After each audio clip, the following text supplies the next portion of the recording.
远方的家“一带一路”摄制组继续在乌兹别克斯坦的行程，搭乘火车穿越卡姆奇克隧道。其实感觉还是挺快的，然后确实能感受到这个隧道里头的这个长度非常的长。大巴扎里了解丝路之愁。你看这个光泽感，波光粼粼的，哇，好漂亮！传统工厂里感受古老的丝绸工艺。刚才那一瞬间展开的时候，我们都都是这种反应。远方的家大型系列特别节目“一带一路”第469期，穿行古丝路，遇见马尔基兰，正在播出。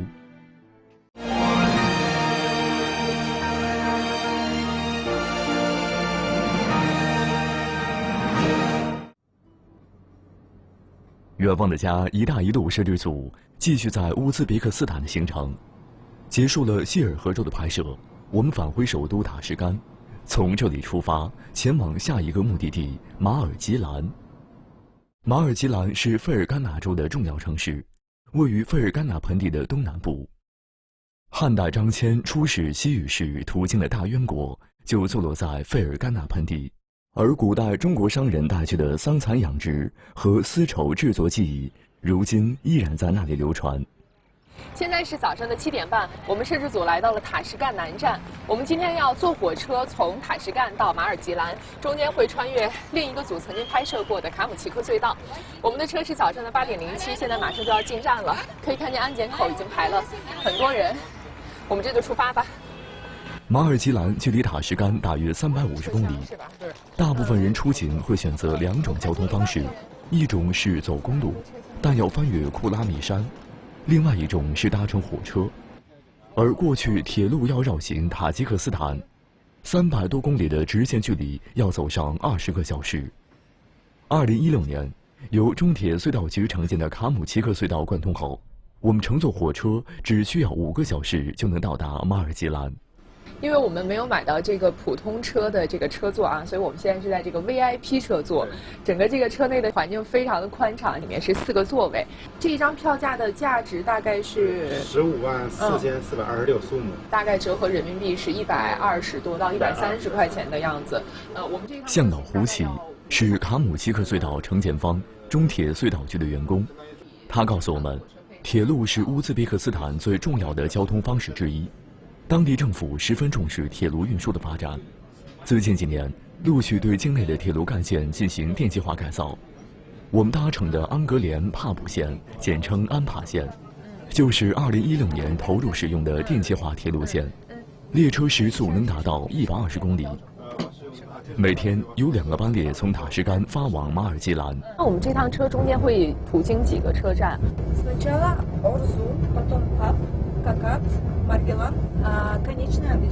一共多少公里？大约是400到450。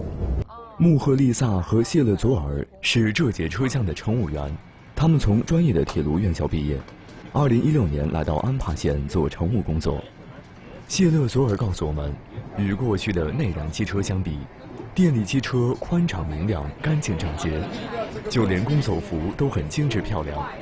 所以过去在铁路线上工作的都是中年人，而如今这份工作吸引来更多的年轻人加入。Этот поезд называется Узбекистан. А если на Франции объезд, да? Этот Узбекистан называется. 那为什么这一趟列车是以国名来命名的？是不是代表这趟列车很重要？因为这条线啊，对这个乌兹别克啊，这个无论是国家呀，还有这个就是老百姓啊，就是比较重要的一条线路。安帕铁路是连接中国、中亚、欧亚新国际过境运输走廊中重要的枢纽，它把未来的中吉乌国际铁路与乌兹别克斯坦首都塔什干紧密连接在一起。同时，这条线路也是古丝绸之路的一部分，自古以来就发挥着重要的连通作用。而中国企业承建的卡姆奇克隧道是这条铁路线上的咽喉要道，它的建成为往来的乘客节省了一大半时间。在车上，我们遇到2位前往浩瀚的乘客。那你们经常往返这2个城市之间，就是选择坐这个火车是吗？ Да, сегодня обратно вернемся в Ташкент. Вечером, да.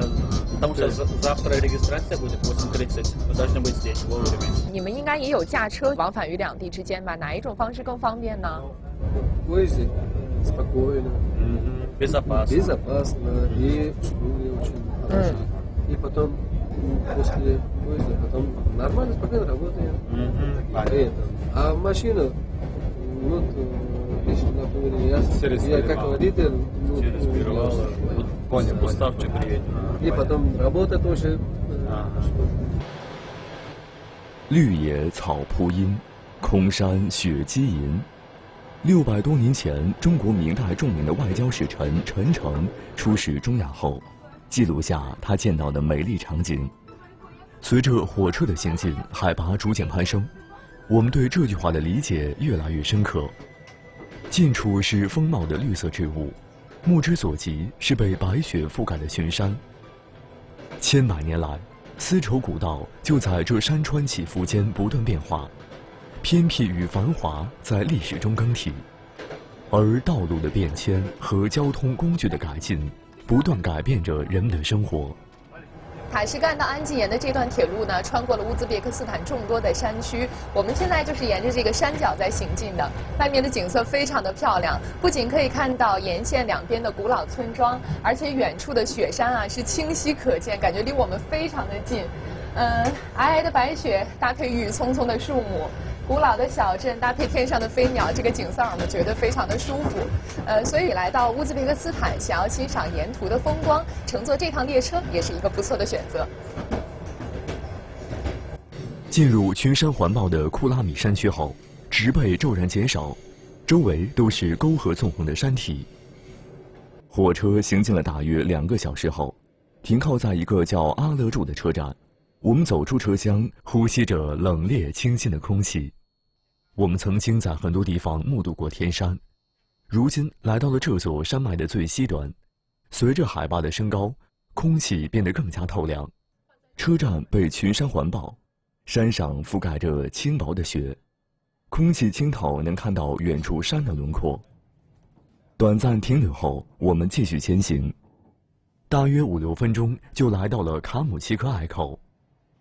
但是还没有来得及看清楚样子，火车就驶入了隧道。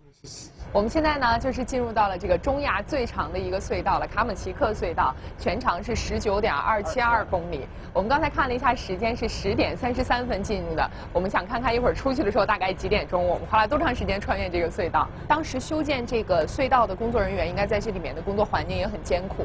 是的，最开始的第一批人呢，是在那个河边啊搭这个帐篷，那个锅，在那里生活，吃饭、洗澡用的水啊，都是在那个河里面的水。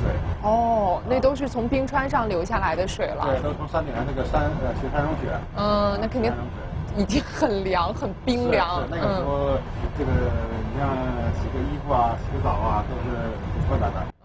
进入隧道，车身的晃动感减轻很多。列车穿梭在这条由中国企业修筑的隧道中，从崇山峻岭下飞驰而过，给大山两边的人们带来便利的交通。我们看了一下时间啊，刚出隧道那个时间是10点48分，也就是我们在隧道里面正好行驶了15分钟的这个距离。其实感觉还是挺快的，然后确实能感受到这个隧道里头的这个长度非常的长，而且我还发现一个感受是，我们在里面这个行驶好像比在外面要更平稳一些。主要是路况的问题，当时我们就是修的时候啊，这个里面就铺得很平，所以它这个晃动感就变得小了很多。路况好的话，可能对于车的行驶速度来讲也会比较有利，因为我们在隧道里面明显感到它加速了。不到20公里的长度，火车仅用15分钟就平稳通过。而在隧道贯通之前，因为中间途经他国，乘客需要办理过境手续，短短20公里的之间距离，人们要多花10几个小时。这次我们真切感受到了天堑变通途的便利，也理解了这条铁路线以国家名字命名的意义。穿过隧道后，车窗外的风景又发生了变化，皑皑雪山消失不见，取而代之的是一马平川的农耕地。火车已经驶入了费尔干纳盆地，整个费尔干纳盆地被帕米尔高原和天山山脉紧密包围着，全年无霜期超过200天，是天然的农耕地，有中亚果蔬盆之称。您坐火车要去哪儿？去安吉延，去那儿是做什么？他去那儿出差。出差。那您家是塔什干的吗？ вы сами живете в Ташкенте, да? 对，他是住在塔什干。胡利卡勒·法伊祖拉耶娃是一位律师，几乎每周都要往返于塔什干和安吉延。他告诉我们，过去因为要绕行塔吉克斯坦，往返一次的费用很高，如今车程缩短，票价也便宜了许多。 Извините, пожалуйста, вы, наверное, по железной дороге, да, заняты строительством железной дороги? Моя компания строили вот это туннель строили. Я вот знаю немножко, что у нас китайские наши инвесторы помогали в этом вопросе. Да. 他刚才问我是不是那个隧道是我们建的，我说是我们。啊，您知道？ У нас очень хорошо рекламировали по телевидению и в средствах массовой информации. 法伊祖拉耶娃告诉我们，隧道贯通，举国关注。乌兹别克斯坦将近1/3的居民因此而得到实惠。最明显的就是部分食品和日用品价格都有所下降。欣赏着沿途不断变化的风景，时间飞驰而过。原本以为漫长的旅程，转眼已到达目的地。列车逐渐减速，缓缓驶入马尔基兰火车站。经过5个多小时的车程啊，我们已经到达马尔基兰站了。阿比多夫先生也过来接我们了，谢谢您。看看那个一路上怎么样？啊，我们坐的这个车的体验还不错，感觉一路上的风景非常的漂亮，而且我们现在到达这个时间呀，正是中午的这个时间，能见度非常好，我们觉得这儿蓝天白云很漂亮。昨天是阴天，今天咱们来了呢，这边就这个春暖花开了。我们也特别的幸运。热情的阿比多夫是我们提前联系好的向导。通过他简短的介绍，我们了解到，马尔基兰历史悠久，自古以来就是丝绸之都。乌兹别克斯坦能够成为世界第3大丝绸生产国，马尔基兰发挥着举足轻重的作用。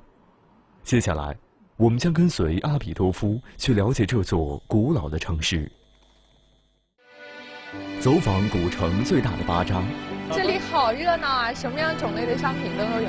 了解马尔基兰的丝绸织品。你看这个光泽感，波光粼粼的，哇，好漂亮！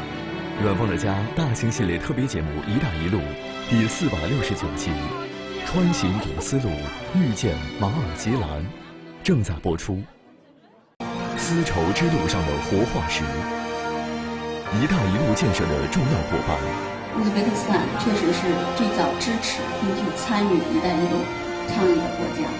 天山西短，中国企业900天建成中亚最长铁路隧道。古城西瓦，中国文物修复团队恢复丝路古迹陵园。远方的家“一带一路”特别节目，走进乌兹别克斯坦共和国。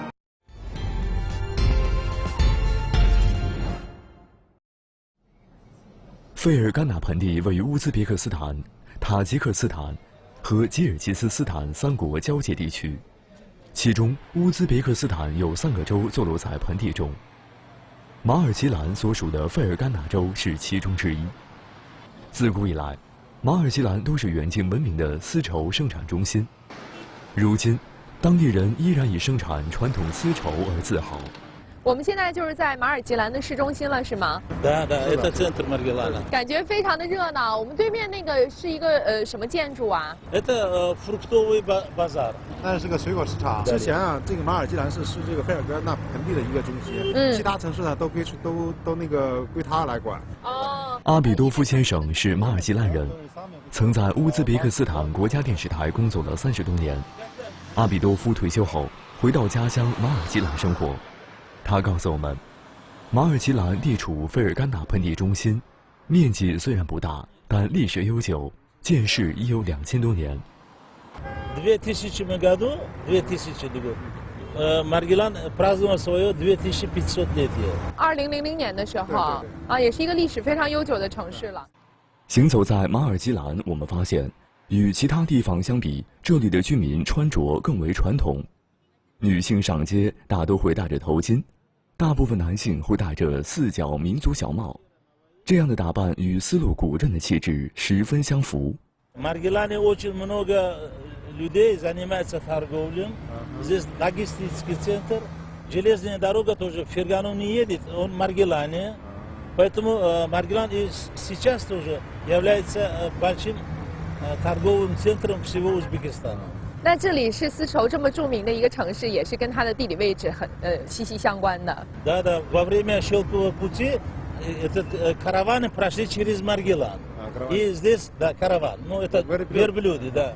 早在公元9世纪，马尔基兰就已经有了制丝产业，直到现在，这里依然是乌兹别克斯坦的丝绸之都。阿比多夫告诉我们，丝绸之路其实是一条由无数巴扎串联而成的商旅之路。想要感受丝绸古路的遗存，了解乌兹别克斯坦的丝绸之都，首先就要到巴扎去看看。他带我们来到当地最大的库姆克巴大巴扎。这里好热闹啊！什么样种类的商品都有，有鞋，我们刚才路上还看到了日用品和柜子。Вот здесь начинается базар, который шелк продает. 那个卖丝绸的。卖丝绸的商店上，我们进去看一看吧。哇，好漂亮！巴扎里熙来攘往的人流和繁忙的交易，让我们看到马尔基兰虽然历史悠久，但仍然充满活力。被丝绸环绕的摊位尤其美丽。一条条丝绸织品在阳光照耀下泛起丝丝光泽。阿比多夫告诉我们，乌兹别克斯坦生产的丝绸主要以艾德莱丝绸为主，它的样式和制作工艺与中国新疆出品的丝绸基本一样。花纹非常的漂亮，这个摸起来不太像是丝绸的质地，这个是什么质地的呀？ Да, это чистый хлопок. 纯棉。摸起来很柔软，是感觉上。然后这块挂着的这个就是丝绸了，是吧？ Вот эти, которые вешают, это Они из шелка, да. И пайлигнули, и и пайлиги. 这个那个是那个丝绸。哦，这个就是丝绸。你看这个光泽感，波光粼粼的，哇，好漂亮。然后它这边的这个花纹都是这种这个红白蓝这样相间的，然后这种条纹形状的这种非常好看。阿比多夫告诉我们，马尔基兰人至今依然沿袭手工制作丝绸的传统，从竹剪、抽丝到扎染、纺织，全部过程都由手工完成。丝绸的图案花纹以植物、器物和几何纹饰为主，极少有人物和动物的图案。讲究重复、整齐和规则的排列。人们过来买的话，主要是买丝绸的比较多，还是买棉质的比较多？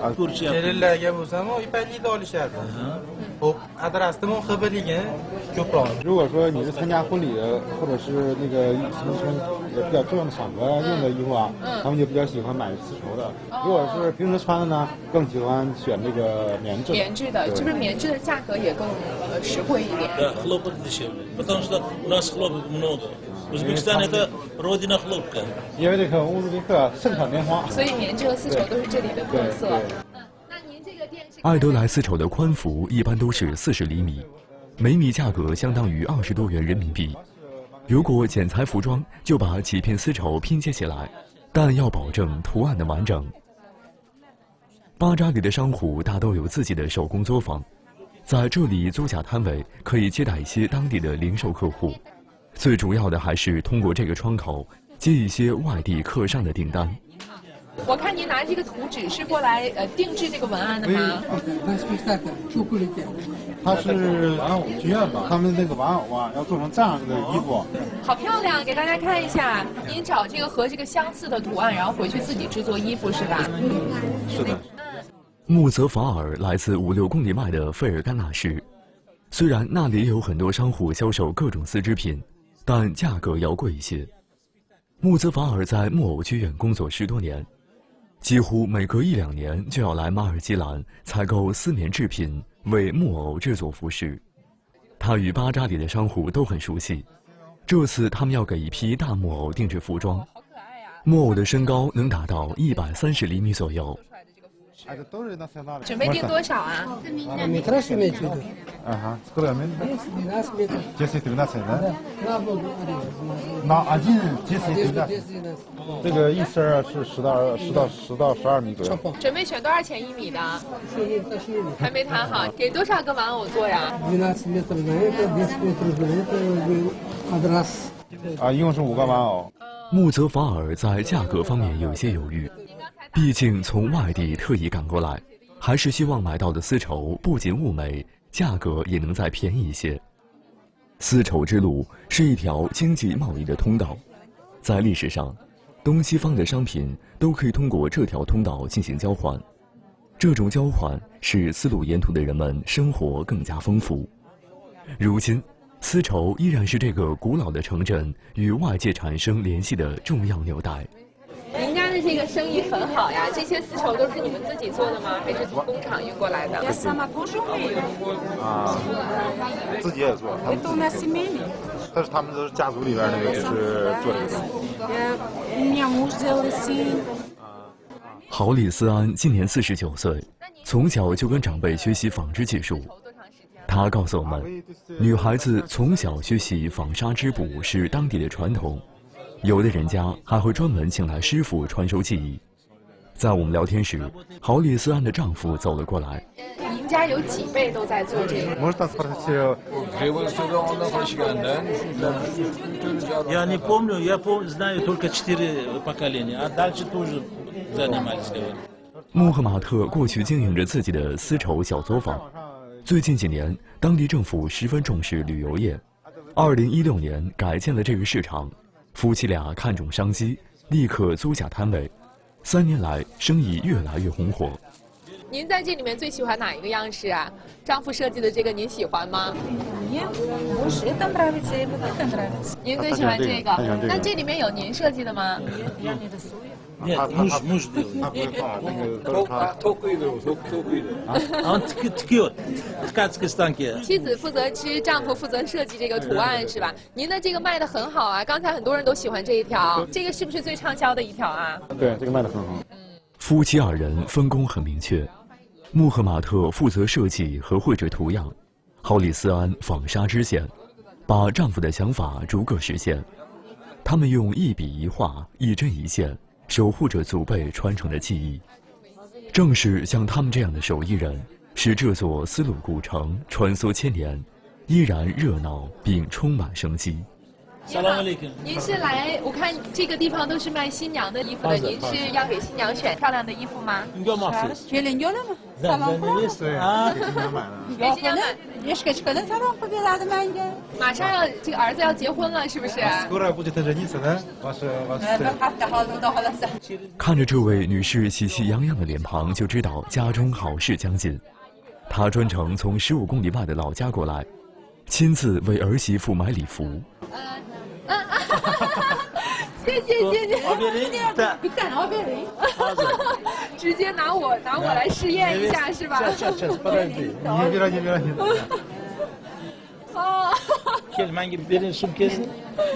哦。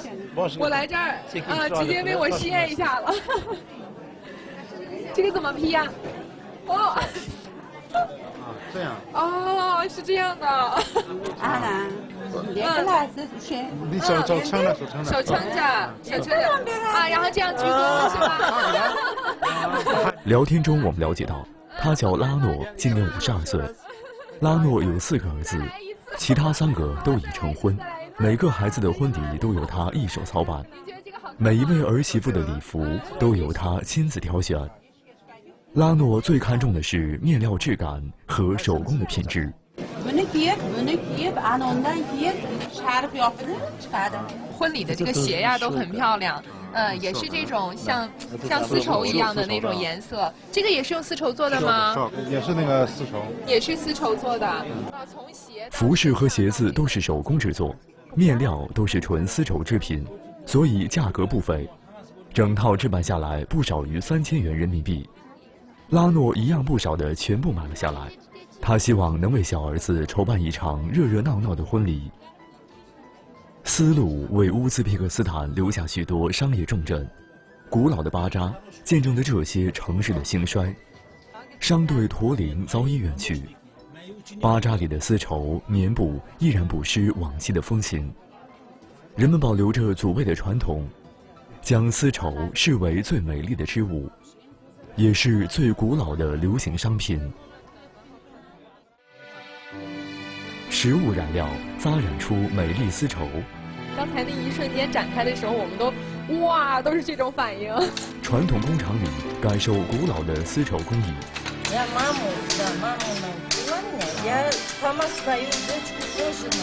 远方的家大型系列特别节目《一带一路》第469集，穿行古丝路，遇见马尔基兰，正在播出。丝绸之路上的活化石，一带一路建设的重要伙伴。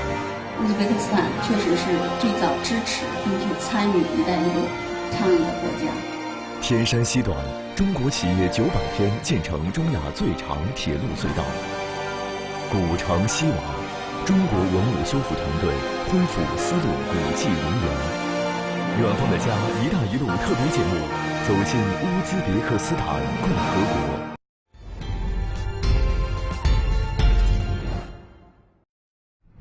费尔干纳盆地的丝绸世界闻名，乌兹别克斯坦最大的传统丝绸工厂就建在马尔基兰。摄制组来到这家古老的丝绸工厂，副厂长萨比拉在门口迎接我们。来到您这个工厂啊，首先映入眼帘的就是这个墙壁上这个画，非常有特色。您的这个工厂的名字叫 Yodog Li， 这个名字是什么意思呀？ Это значит, это очень старинный, как сувенирный такой. И как это национальный, как остался это, за это Yodgoli называют. 古老的纪念品和您下面的这个骆驼的画有关系吗？我看骆驼身上披着丝绸。 Это значит, как шелковый путь раньше привезли, верблюды были. Никаких самолетов, никаких поезд не было. Только верблюдный, это назначается, это шелковый путь. 萨比拉说，中国是丝绸之路的起点，而乌兹别克斯坦是重要的中转点之一。丝绸是中国朋友为他们带来的最古老，也是最美丽的礼物。他热情地邀请我们进入工厂参观。我们来到这儿，看到一个特别古老的桑树，上面写着大概从1880年开始，到现在有100多年了。那么这个工厂是什么时候存在的呢？ Это завод, очень старинный завод. Работа остановилась, от 1972 года без остановки работает. До этого работа остановилась, это очень старинная фабрика.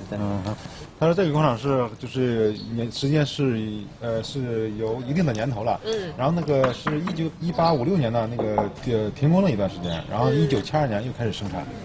厂子是从1856年就存在这儿了。对，1856年之前就有了。乌兹别克斯坦是丝绸之路离开中国后重要的一站。种桑养蚕的技术早在公元4世纪就被商队带到了这里。因为与中国的华北平原和黄土高原有着相似的纬度和温热条件，所以桑树几乎不用适应就在这里生根，转眼已有1000年。如今在阿姆河与谢尔河之间广袤的原野上，到处都能看到成排的桑树。除了蚕桑之野，中国的丝织技艺也经由丝路传到这里。萨比拉告诉我们，纪念品丝绸厂始终沿袭1000年前的古法，从竹剪、抽丝到扎染、织布，全都是人工控制。工厂里除了照明外，根本无需用电。最开始这种状态。蚕茧。Из кокона берем шелк. 笼子里边那个抽丝。Одного кокона длина 1200 метров. 萨比拉厂长是一位特别细心的向导，3言2语就能说出每个步骤的关键点，吸引人们的注意。他告诉我们，一颗蚕茧可以抽出1200米长的蚕丝，这些丝特别细，不能单根使用。所以缫丝时要把20-30个蚕茧的丝合并在一起，才能形成一根生丝。可以抽出来很细的丝，好漂亮，好柔软啊，而且很有弹性。哇，好漂亮啊！哇，这个丝每一个都很细，在阳光照耀下很有光泽感。我明白了，也就是先把这些蚕茧用热水把它泡开，泡开了之后呢，把这些丝啊汇聚到这个里面。汇到这个里面出来就是1根丝了。对，1根线条是35根丝。这个东西也是可以调的，也是根据不同的就是粗细，不同粗细可以调。工厂里有120位手工制作的工人，大部分是女工，他们都是附近的居民，月收入600-700元人民币。萨比拉厂长告诉我们，工厂每年消耗90吨蚕茧，因为都是传统的手工操作，产量并不算高，大约能生产25万平方米的丝绸，远远低于机械设备的产量。这是他们的那个天然的颜料。这个是什么？印地果。印地果磨成的粉是吗？对，порошок的。哇，它这个着色力真的很棒。这是最开始的颜色，然后把它弄成这种颜色。作为乌兹别克斯坦的特色传统手工艺制品，艾德莱斯丝绸的扎染技术独特，染料全都取自大自然中的植物，黄色来源于洋葱，棕色出自于坚果，而红色是用石榴皮染制而成。这个是不是石榴皮呀？的格拉纳特呢？对。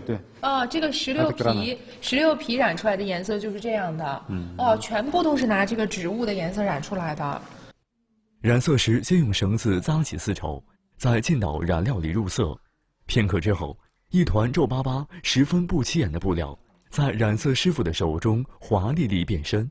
哇，刚才还是一条纯白的丝绸，现在马上就出来它的花样了，好漂亮，感觉也是一个很神奇的过程。这是那个姑娘。您每一次做这条丝绸的时候，应该可以说都是独一无二的，对吧？每一次染出来的样子。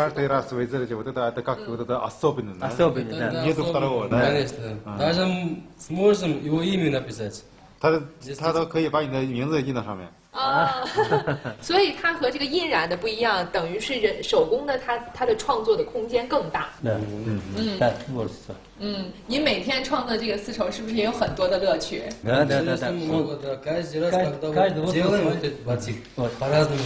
所以每天都在创作新的丝绸。哎呀，好漂亮！刚才那一瞬间展开的时候，我们都哇，都是这种反应。这个没有重复的。诺伊卜师傅在这里工作快10年，专门负责扎染这道工序。他只要看一眼设计图，就知道这块丝绸要怎样染色。艾德莱丝绸上千种花纹，全都储存在他的脑海中。Это у нас из поколения остается, из мамы, из отца, из дедушки. У нас поколение. Допустим, у меня сейчас, у меня мама уже около 35 лет здесь работает. 35? Да, от него вот так из поколения остается. Это семейный. 他这也是一代传一代，他母亲在这已经干了35年了。哦，都是这样，时间很长的，算是听到长辈、看到长辈这样做，自己就学会了。代代传承。非常好看，谢谢您。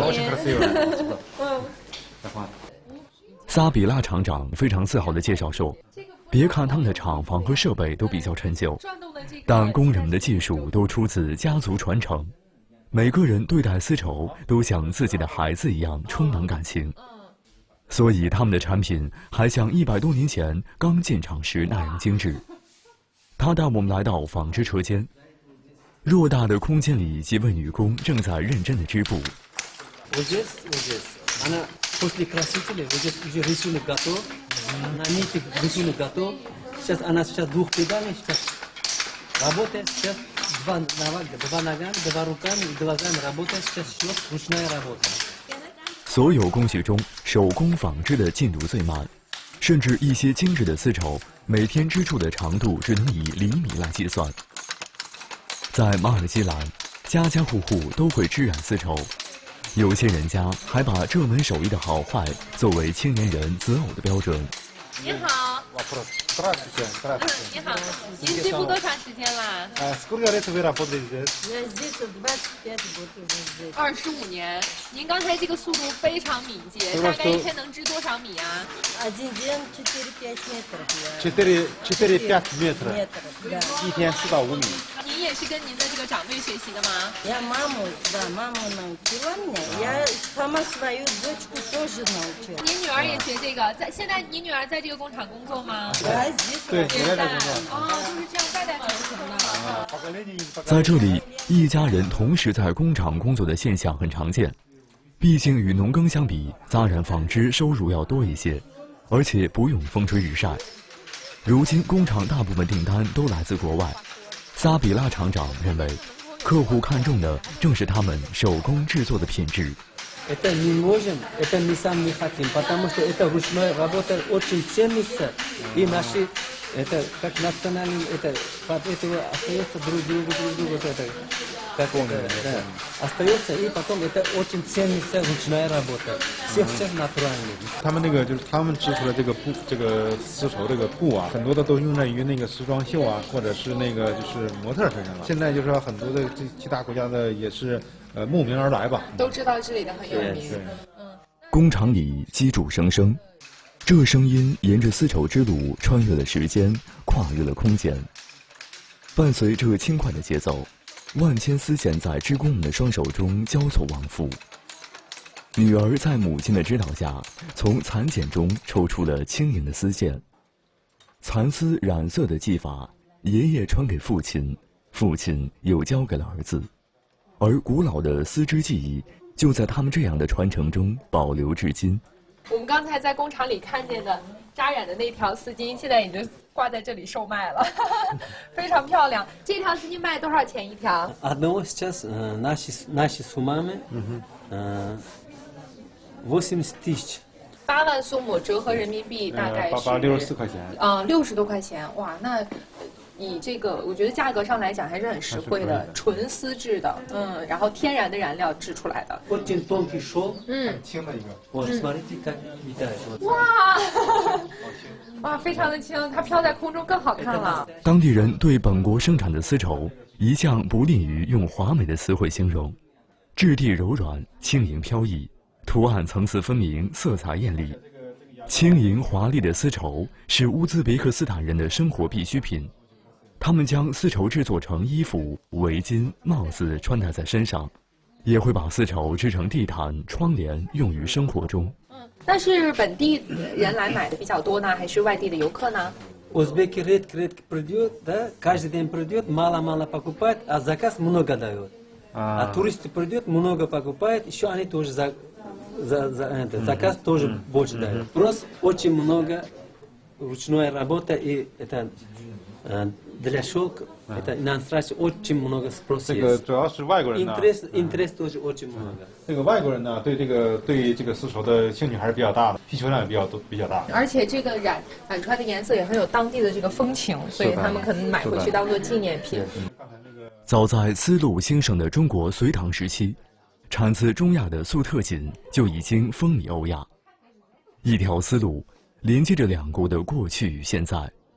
有关丝绸的交流在中乌两国之间从未间断。再过几个月，萨比拉厂长就要启程赴中国参加一次文化交流活动。Потому что хочу смотреть, как это как шелковый путь, как начинался, да? Хочу смотреть путь. 中国的丝绸长什么样子？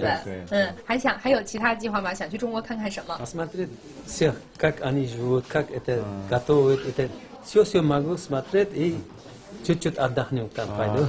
他最主要的想看的就是中国啊，它是怎么制作的这个东西，然后呢再看看其他的，也顺便呢休息休息。Говорят, китайский тоже гостеприимный, они тоже за это хочу пойти. 当然，非常欢迎您去中国看一看，然后呢，去看看中国的丝绸长什么样子。期待您去中国回来之后有更新的创作。桑蚕业在乌兹别克斯坦的经济中占有重要地位。这个国家的丝绸产量紧随中国、印度之后，位列世界第3。《诗经》用“桑之未落，其叶沃若”来描述桑叶还未落下，依然新鲜润泽的景象。我们经常用这句话来形容生活中的美好时刻。蚕桑文化是中国通过丝绸之路带给中亚绿洲最重要的礼物。如今在乌兹别克斯坦，经常可以看到桑树成林的景象。生活在桑树林下的当地人，通过自己勤劳的双手，创造出平和安顺的幸福生活。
远方的家“一带一路”摄制组继续在乌兹别克斯坦行程。乌兹别克婚礼上，了解当地人的独特婚俗。他们一般会在这个主席台上从头做到尾。中国公司参与乌兹别克斯坦铁路电气化改造，铁路运能大幅度提高。увеличили пассажиров поток, увеличили скорость доставки груза и пассажиров до точки назначения. 漫漫丝路传来的造纸术沿袭至今，更像一张布一样，像一张羊毛织成的布。远方的家大型系列特别节目“一带一路”第470集，驼铃远去，汽笛鸣，敬请收看。